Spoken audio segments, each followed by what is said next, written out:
very much for being here. It's always an absolute pleasure to speak to a local audience. You know, a lot of the people in this room I've known for many years now in this space. And I had the pleasure of working with at some sort of capacity, we've gone through a lot in terms of the history of crypto. I'm going to be talking about the state of blockchain and cryptocurrency, and a lot of people here, if you've been in this space for the many years, or even if you're new, you know, I think one thing we can all agree on is that even after 10 years of the white paper being around, of Bitcoin being around, of this whole industry growing and blossoming, it doesn't seem like we have settled down in any way. If you are somebody who is new to the space, one of the most important things, or at least the thing that strikes you most, is that confusion. Which crypto, which blockchain, what's going on? And so even though we see this wonderful industry with so many different technologies arising, so many different potential use cases, it doesn't yet seem like we've stabilized and settled into that growth phase. We're still all kind of at that stage where we're trying to find our way. You know, very often you might think that you are working in a particular blockchain technology, and you'll be trying to build use cases around it, products around it, and then you will yourself find that maybe that isn't the right technology or the right platform. And that's because at this stage, we aren't really in that development phase in terms of product. You know, they say that the one thing that's what we always have to test for is the proof of the pudding is in the eating. And there's a heck of a lot of pudding out there, but not a lot of eating. And that's why there's just been so much controversy and contention and tribalism and so on that's been going on, because none of us really, no matter what technology we're advocating for, have been able to test it out in the marketplace. Of course, we have a lot of pilots, and we have a lot of big industries, big companies like IBM and so on, that are pushing a technology, and when you look at that, you think, well, you know, surely with all the money that they have and all the resources at hand and all the patents that they are creating, that surely by now we could see something that is actually providing all this value and disruption that we've been thinking about and hoping for the last 10 years. So at the very most basic, if you think about the basic principle of this, all we're really talking about when we talk about blockchain is a commodity ledger. In other words, this place where we can store information, we're going to have to pay for it, and a very important idea around blockchain is decentralization. You know, very often people will say, well, look, you know, I can see that you want to create a blockchain, but why not just create a database? The whole point of this, when we looked at blockchain in the first place, wasn't so much that we now have a more efficient database. It was a place where we could store information in a decentralized way. And why was decentralization so important? Because of that whole idea that you can't really trust a single entity or group of entities or organizations to manage that information in an immutable way. This is a very valuable thing. Being able to store data in a place that cannot be corrupted, that cannot be coerced, that you cannot have an entity on the inside or an administrator or something like that being able to disrupt or corrupt that information. That was always a very valuable thing. But now, of course, we don't just have one decentralized system. We have every single kind of decentralized system that exists. You know, the whole idea that what we're trying to do now is we're trying to create platforms that companies can trust to put their information into. But right now, we don't really have a place where we can do that. Every single company, as I said, is now advocating for their own flavor. And so what we have is really clash of ideology. You know, everybody, if you think about if you're interested in a particular cryptocurrency, it's because of a particular ideology. This is not just a technology that says, here we have a technology, and it works like this, it's fast, it's secure, it's stable. That's not it. That's not what we've all been trying to pursue. What is completely entwined and entrenched in this whole idea of blockchain is not just technology. It's economics, it's politics. You know, there are a lot of ideologies that come along with it. If you just think about Bitcoin, you know, Bitcoin came along and said, we're not really happy about the way the money works. We're not happy with central banks being able to create fiat currency. Look what damage it does to the world. Let's try and create a gold standard based on a digital platform. And that was the ideology. But of course, it wasn't so prescriptive or opinionated, and that means that every one of us in this room can now start applying our own ideology to it, depending on whether you're a socialist or a capitalist or an anarchist. These are people that have all now taken upon this idea of Bitcoin, specifically as this cryptocurrency, this money, and now trying to apply their own ideology to it. And that's what's created all this tribalism, all these splits. Everybody is now trying to push a vision that they believe in, and this is now what they're trying to pursue. And of course, it doesn't create unification. It doesn't create a world where now we can all work together in an efficient manner, where we can all share information in a private and secure manner. It creates complete and utter confusion. And we don't have a global world here anymore. We've now essentially created, Bitcoin could almost be thought of as the Tower of Babel. We were trying to achieve great heights in terms of this ideology that we had, and all it did was create confusion. And every one of us with a different language and a different ideology. So we don't have a sense of community anymore. And this is going to be very difficult going forward, because at the end of the day, of course, blockchain being new, it's difficult to categorize it, although, of course, we can draw from history, the context of history. And if we look at the internet, what was so valuable about the internet was that it was this place that we could all share information. We didn't have to go and apply for a license from a particular organization. We didn't have to go get permission. We didn't have to do any of those things. What we could all do is we could all publish information to the internet, and the value came from this unified global platform that we could all share information. And blockchain essentially is exactly the same thing. That's what we're trying to create. The most valuable thing is going to be a global network. The most really useless thing is going to be millions of disparate little networks all working independently and not being able to communicate across each other. Now, of course, there are companies who can see this as a problem, and if you think about the Ethereum community, they've got technology like Polkadot and so on, and they're trying to come up with cross-blockchain transfer mechanisms. So we can now live in our own little world with our own ideology, but then we can go and cross the divide into the other person or the other realm. And of course, if you ask me, my belief in this is that it's certainly not going to work that way. We must definitely try and have that idea that we're creating a global network here, a global system where we can transfer assets, where we can transfer value, we can communicate across different realms. That's the only way this is going to work. Now, of course, me coming here with my own opinions is, of course, going to be, seen as bias. The second I start mentioning a particular cryptocurrency or a particular blockchain technology, all of us are going to have we're going to be watching for that, and we're going to be seeing, am I shilling? There's this whole idea that somebody, if you're interested in a particular cryptocurrency and you're an advocate for that cryptocurrency, you're not really an advocate, you're shilling. So a talk like this is very difficult when I'm trying to reach as many of you as possible, try and be as open as possible, and try and not be opinionated in the way that makes it seem that I'm trying to sell you something. I'm trying to sell you my idea. But this is the problem that we have. So let's just break it down now, of course.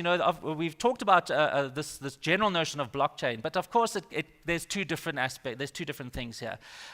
We have this idea of blockchain, where we can have assets and so on, and we have this idea of cryptocurrency. Now, both are very different. They work in very different realms. If you're thinking about cryptocurrency, what you're really talking about is a system that is anti the system that we have today.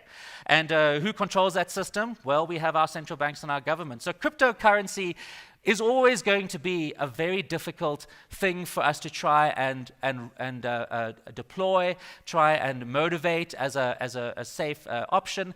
But this is now the problem with the narrative that we hear from all these different communities.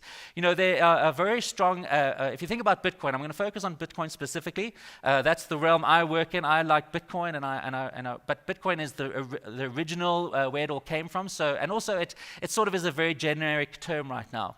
But what we started seeing with Bitcoin is that ideology started coming into it immediately. There was this white paper which defined a protocol, and then of course now the people who were advocating for Bitcoin decided to morph it and evolve it in their own way. And one of the messages, the strongest messages is around Bitcoin really is this idea of being your own bank, of disintermediating financial systems, of being able to be anti-censorship.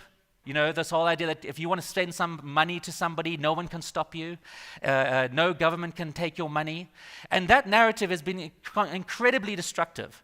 If you think about trying to bring a new idea into a system, you know, unless you are a revolutionary and that's how you think, you know, there's no way you're going to be able to easily bring an idea into an environment or an ecosystem that has the narrative of disruption. You know, of course, it can be the technology can be disruptive, but when you talk about disrupting systems, you of course are going to have a backlash. And if we are going to hope that we can push this idea of cryptocurrency, not necessarily blockchain being neutral, but cryptocurrency, we must avoid and stay away from all messages that are around being independent and outside of the system and anti-government and so on. And we saw how Bitcoin evolved in that way. We first had Bitcoin, the BTC. What they tried to do, of course, was have a sort of more socialist way of thinking in terms of everybody must be equal, we must all be able to run our own nodes and so on. Then we saw the Bitcoin Cash community saying, well, we also want to be anarchistic, and that's what happened with Bitcoin Cash. That's what the downfall. I was an advocate of Bitcoin Cash prior to last year when they decided to implement technology which would allow anonymous marketplaces and bucket shops and so on. And that to me was completely antithetical to what we're trying to achieve here. So that was a great reason for me to think that Bitcoin Cash, something that is trying to actively promote and enable illegal activities, will not go anywhere. So we have to constantly think about compliance and so on. This is a message that, you know, if you're a Bitcoiner, I don't know how many real Bitcoiners. I see there's a lot of professionals here, so you might think differently. But this idea of you know, avoiding the man, if you like, is of course going to be something that leads us nowhere, and it's going to end in badly. So we've got this cryptocurrency notion. Now, what I'll do is I'll explore this a little bit later. But then, of course, the blockchain side of things. And that's split into all sorts of ideologies. We've got ideas about the public blockchain, like a public internet, where everybody can now access it, and there's no need to go and sign up or anything like that. And then we have the permission. And, of course, companies like IBM are trying to sell enterprise blockchains. Who knows where this is going to go? We don't know. Of course, again, we go back in history and we see in the 90s and so on, companies like IBM trying to push this idea of local networks, intranets, and so on. And that didn't work out very well. It just seems that the natural progression for something like this, a universal a platform for sharing data exchange and value exchange and so on, just seems much more likely. And then, of course, another sort of split is the idea of open source and proprietary technology.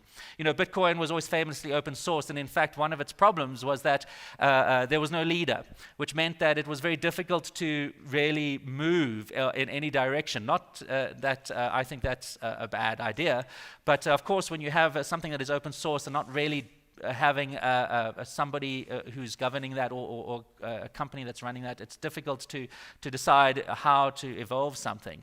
Not, again, that evolution is a good thing, and I'm going to talk more about how these things should evolve. But then, of course, proprietary blockchains. Are those going to ever be successful? It's difficult to say.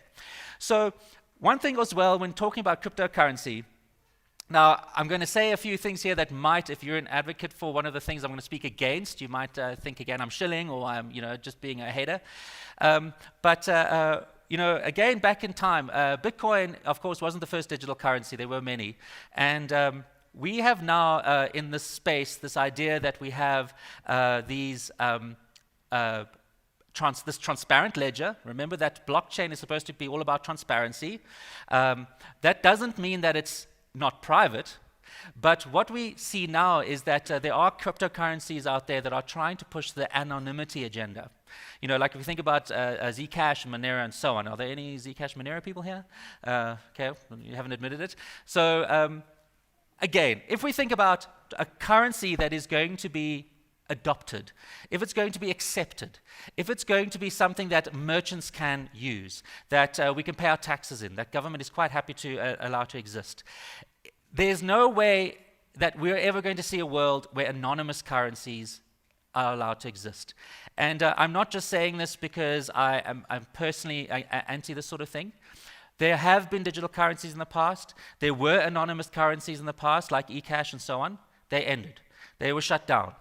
they were never allowed to exist beyond their little communities and so on that they existed. I'm not to say that currencies like Monero will disappear, of course, in the same way that ham radios haven't disappeared, but there's no chance that we can see a future where, if we want to have a legitimate industry here, where we do make use of these amazing things called cryptocurrencies, the chances of them being anonymous are probably very unlikely, and that's based on history.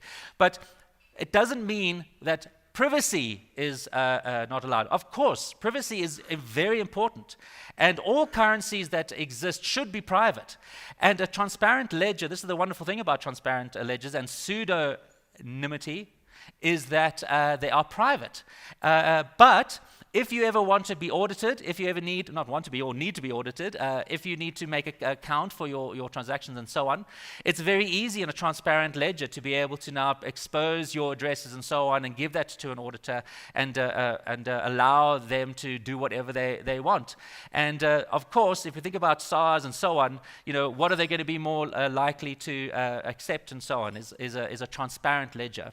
Now, moving on again, when it comes to the state of blockchain today, of course, there are a lot of unresolved issues.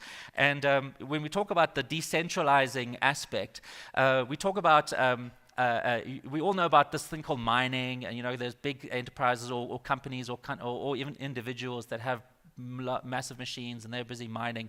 This is another thing that the state, if we're talking about the state of blockchain, where there seems to be a divide, a very clear divide between people who don't really appreciate this idea that proof of work consumes all these enormous amount of resources, and we're trying to move into this proof of stake world where instead of you consuming resources to secure the network, it all depends on your stake. It all depends on your interest and your holdings in that network.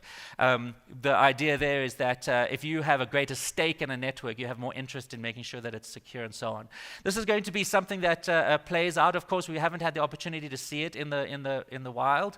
Ethereum's trying very hard to move into proof of stake. To be honest, again, and I'm going to just be always opinionated, I guess that's who I am. I don't see proof of stake working out very well. I think that proof of work, even though it's demonized as being enormously resource intensive, I think at scale, once we have all the world's transactions moving through a blockchain, I think proof of work becomes very cost effective and not as terrible as it all seems. So that's where we are. So let's now move into that more that idea of blockchain, where it is, what are the goals we're trying to achieve, and we talked a lot about. The message that you hear a lot of is disintermediation. Of course, I've been advocating blockchain for years and years, and this is a concept that I always liked, the idea that we have middlemen and so on, and there's a great potential here to be able to disintermediate middlemen. But one of the things that is probably another false, or another myth, another false analogy when it comes to Bitcoin, is this word trust. Trustlessness. A lot of people talk about blockchain, you don't have to trust anybody. It's all trustless. And unfortunately, it's a word that's completely misused, and it doesn't make sense. A blockchain platform is never going to allow you to not have to trust anybody. But what it does allow you to do is verify. And there's a famous Bitcoin slogan, I don't even know if it's Bitcoin, but it's trust, don't verify, or don't trust, verify. And that's really what these blockchains are going to give us, is this ability not to not have to trust anybody. There'll always have to be recourse. There'll always have to be some organization or somebody that can protect you, somebody that can, or something like that. But of course, now we live in a world where we don't have to worry about truthfulness. And that's really blockchain as a goal that we're trying to get to, is a place where we don't have to not trust the system, but trust the information. We can now verify that information, and we don't have to worry that there's going to be false information. So this is going to be, of course, a very wonderful application of blockchain. But now let me get back into the legality of things. Now, of course, if you are a Bitcoiner and a Monero holder or something, or one of these cryptocurrencies, there's a lot of talk, especially when you think about ICOs as well, actually, ICOs very much so. That this is a new paradigm. We don't have regulations that can explain it. We need to now figure out this new industry. It doesn't fit with the existing regulations and laws that we have today. All false. One of the things, a very important thing is that we are going to have to make sure that those types of instruments, if we're thinking about the currency instruments or even though our SARB and central banks haven't defined crypto as a currency, when we look at the way money works and when we look at the way securities work, ICOs are not new. There have been crypto securities or digital securities, again, right back from the 90s. There were companies like Web IPO and so on. And this was the internet back in the days. This is a whole new paradigm. We can now issue these non-securities and raise funding. And all that went away. It was found to be that it didn't comply with the existing laws and so on, and they don't exist anymore. And one of the problems with those sorts of things in those days was that it was very easy to delete information, very easy to delete records and so on. So a lot of people didn't go to jail in the way that they should have. So this ICO craze that we are finding today is still going to be able to fit into current securities and regulations laws. Even though it seems that we're talking about different things, they still will need to comply. And if we, again, try and create a business around these things, and we think that we can go and use these new instruments like ICOs and so on to raise money, and we're going to be outside of the law because the law hasn't created any regulations around it, they're not deemed illegal, so that means that you can go ahead. These things are definitely the same sort of securities laws that we have today can be applied to them, and it's very important to not be somebody who thinks, oh, I'm just going to go ahead and do this, and then we'll wait to, if it falls apart, no problem. Because remember, when you're dealing with blockchain, records aren't deleted. And today, I think a lot of the people who've been raising money through ICOs and so on are going to, even in years to come, because of the immutable nature of blockchains, all those records are there and available. There's going to be legal implications going forward. So make sure that when you are thinking about these things, especially when it comes to currencies, cryptocurrencies, that you do your best. Even though your tax regulator, your tax authority, and your central bank might not have the exact words to describe or to enforce whatever your business operations are, you can be sure that eventually, these things are going to eventually surface, and we're going to have an environment where companies are going to be inspected. All that information is now already happily built into the ledger, into the blockchain, and there's going to be nowhere to hide. Now, this is a good thing, though, because as myself, as a payment company, a Bitcoin payment company, one of the most important things that we do in our company is go to SARS and so on and the Reserve Bank and say, look, we can do KYC on all our customers. We can do AML, anti-money laundering. It's very easy to be able to audit us and to audit our customers. We are thinking that, again, we are avoiding the nature of Bitcoin being this place where people just do whatever they want to do. We want to bring Bitcoin into the light and make it so that the tax authorities are delighted with it, not just willing to tolerate it. If we can show that we can very easily do reporting and so on, and also do the required tax with our merchants, then eventually what's going to happen is that these regulators and tax authorities are going to be very grateful and appreciative of Bitcoin and cryptocurrencies. They're going to see how easy it is to audit and how easy it is to recover costs. So always think in terms of a legal environment. Don't have that narrative of this is an anonymous place, this is we're all our own banks and we can do whatever we want. That's not going to pay off. So now, of course, I'm going to just quickly touch on, I'm not sure how much time I have left. I think I've got a few more minutes left. One of the things now, again, I keep saying one of the things, but it's all these different notions, is stability. This has been an issue really since the beginning of Bitcoin and this evolution that we have seen. Stability. What does that mean? If you create a web application right now, if you create a mobile app, you're not really worrying that the protocol of the internet itself is going to change.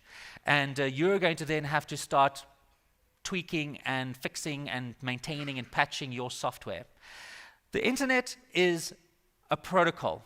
And this is now a very confusing term for people who aren't really technical, but all a protocol means is a set of rules. And if you think about manners, people talk about, that's a protocol. But a protocol is a set of rules, and the internet is based on a protocol. And it's not a technology, it's not software that is running. Of course, there is software that is implementing that protocol. But a protocol is something that defines a set of rules, and that means everybody can now go and build technology on top of that protocol, following the rules of that protocol, and they all are then have the assurance that the software and the businesses that they build on top of that protocol are going to not need to change further down the line. Now, when we look at crypto, there's been this big difference or this big confusion between protocol and implementation of protocol. And when we think about our businesses that we are going to be building and we want to now create, the value that we want to create, we all have to be convinced that the platform we build upon it has a protocol that won't change for obvious reasons. If the internet protocol could have changed over the last 20 years, every one of us building technology for the internet would have had to constantly roll with those changes. This has been a narrative that has been, again, that's very strong in cryptocurrencies and blockchain. This idea of being able to evolve your technology to suit or to bring in good ideas as they come up. Let's just take Bitcoin, for example. Bitcoin, there was a white paper, and what the white paper defined was a protocol. It said, these are the rules that we are going to now follow for the system to work.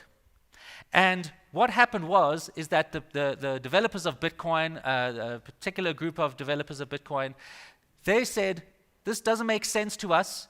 What we would like to do is we would like to now incorporate new ideas because we've come up with interesting ways of doing things. And they confused the protocol with the implementation of that protocol. In other words, the software that actually implements the rules of that protocol. But what happened then? They fundamentally changed the rules of how Bitcoin should work. And that meant all the businesses that were then built upon a Bitcoin or using Bitcoin had to then make changes to their platform. And now what we have is we've got a culture where there are certain, obviously it's not in all cryptocurrencies and it's not in all blockchains, that we should be constantly evolving our protocols to suit the times. And that is going to be another dead end. Because as soon as you have the ability to change your foundations, you are never going to create a confident place where businesses can come along and build upon that platform. Because as soon as you change the foundational layer, those changes are going to ripple up right to the top and create disruption for the actual implementers and developers of that system. So we saw that with Bitcoin. What Bitcoin did was they changed the protocol and they converted it, and that's what BTC did. Then BCH, Bitcoin Cash, did the same thing. They said, we want to change the protocol. So the funny thing is, for me, I've always been an advocate of the white paper, but many people think that's crazy. They think, what are you doing? This is not like the Bible. This is not, the 10 Commandments, that you have to follow. But they don't understand that if we cannot accept that there has to be a set of rules that we can all build upon, and we can be confident that all the work that we put into is not going to have to change down the line, then we are going to create a stable environment for the future. So this is something that I hope that you take home with you. If there's any message that I give you, that this is it. But also, more than that, Bitcoin was always trying to be something called sound money. Now, if you are interested in economics, this idea that we have fiat currency today, where central banks can artificially inflate and deflate the supply, that is a new form of money, not fixed to gold. So we wouldn't call that sound money. Gold money for thousands of years was always considered sound. It was unchangeable, and you couldn't artificially create it. But now think about Bitcoin and cryptocurrencies. Any cryptocurrency that is advocating for sound money, this idea that we have a fixed supply and so on, that means you can't, no matter how tempted you are down the line, you cannot change it. As soon as you are able to change that protocol or that system, you've by definition not created sound money. Sound money means unchangeable.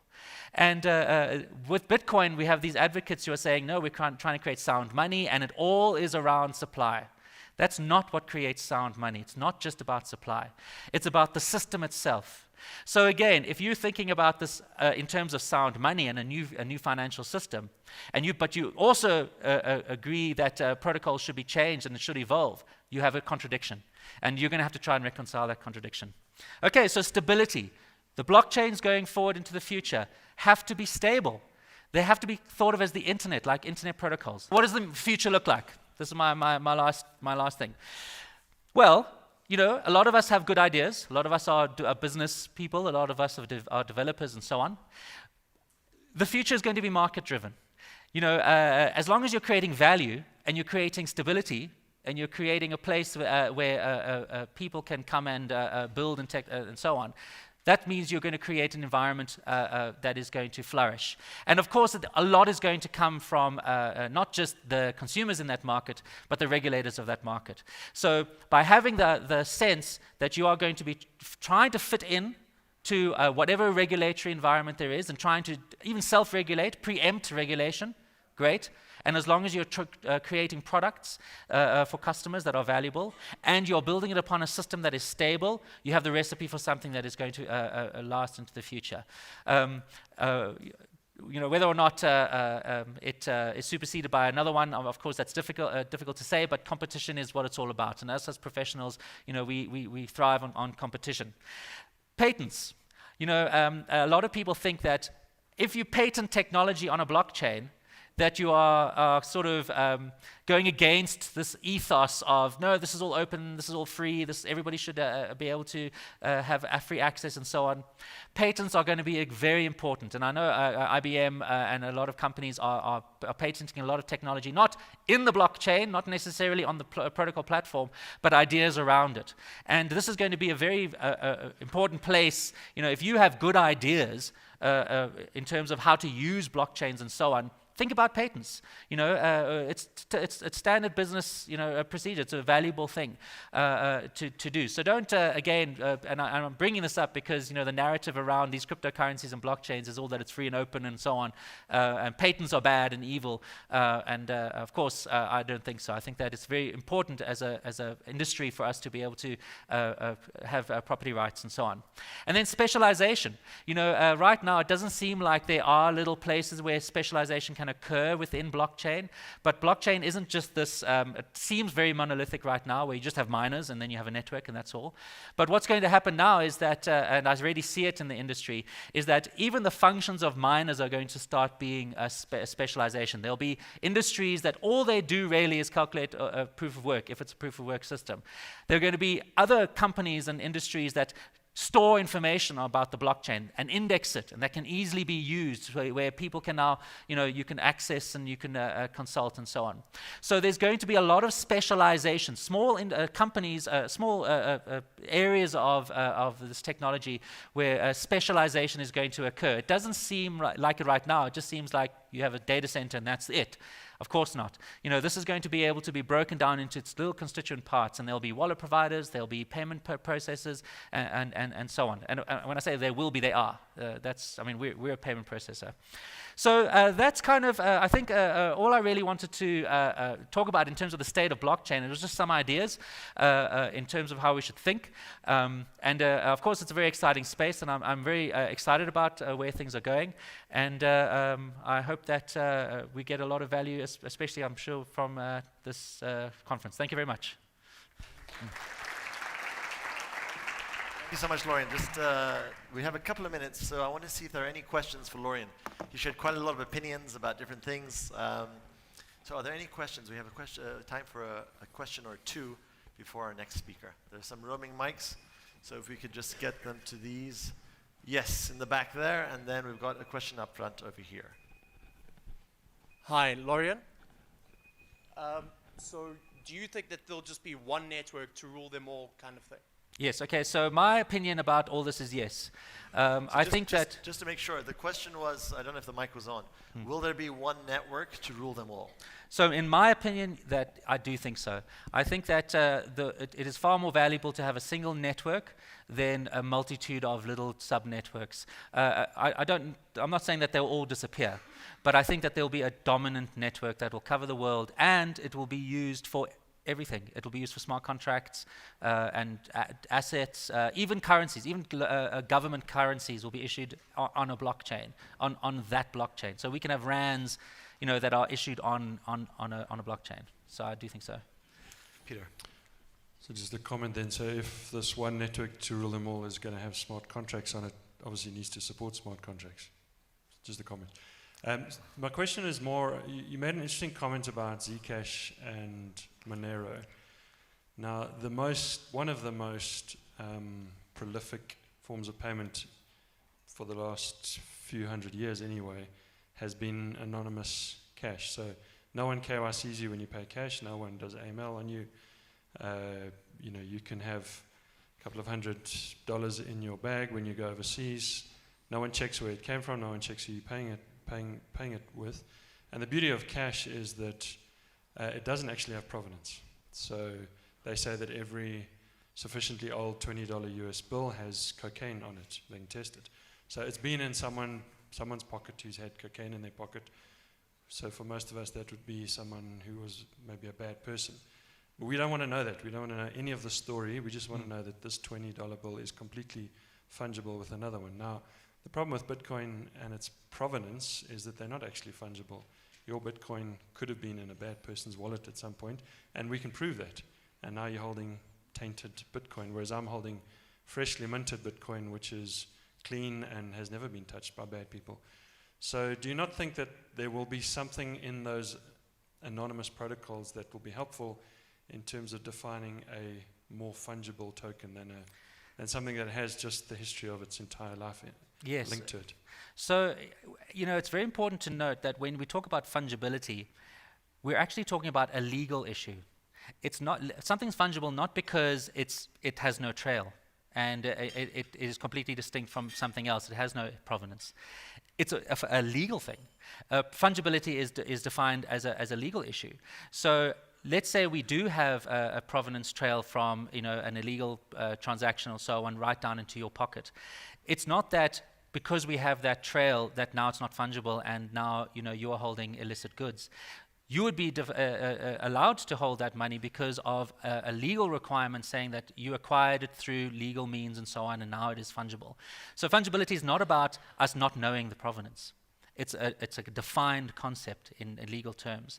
Now, when you talked about cash being anonymous and so on, and isn't there value in that?